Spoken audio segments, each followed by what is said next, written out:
Bienvenue sur avenue.ca, je m'appelle Claudia La Rochelle. Peut-être vous souvenez-vous, il y a quelques années, Louise Dupré, grande écrivaine de chez nous, avait fait paraître l'album multicolore sur le lien à la mère, sur son lien, sa relation avec sa mère. Cette fois, elle a fait paraître L'homme au camion, toujours chez Héliotrope. Donc, cette fois-ci, c'est la figure paternelle qu'elle explore. Donc, un homme rempli de mystères, des mystères qu'elle tente des souvenirs qu'elle tente de restituer de cet homme-là, qui ne parlait pas beaucoup, qui appartient aussi à cette génération silencieuse, qui aurait pu prendre des chemins plus ou moins dangereux par rapport au vécu qu'il a eu.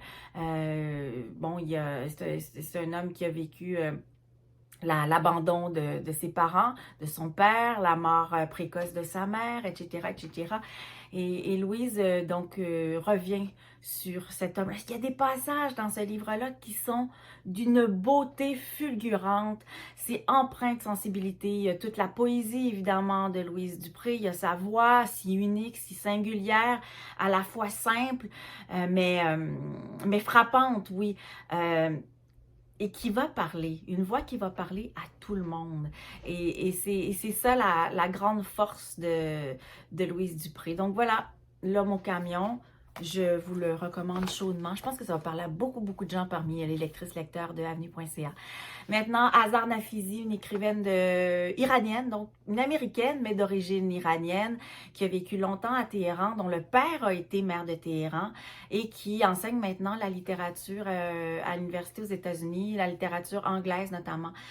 Azar Nafizi a pris une autre relation au père ici, c'est vrai, parce qu'elle a pris l'habitude pendant plusieurs années d'écrire des lettres à son père.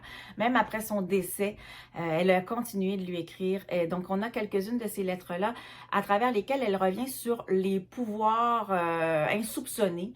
Les pouvoirs qu'on connaît, mais les pouvoirs qu'on connaît moins, les pouvoirs parfois dangereux, transgressifs aussi de la littérature dans ce livre-là, parce qu'on sait que on est dans une époque où il y a beaucoup de recul par rapport à nos droits, il y a une montée du totalitarisme un peu partout.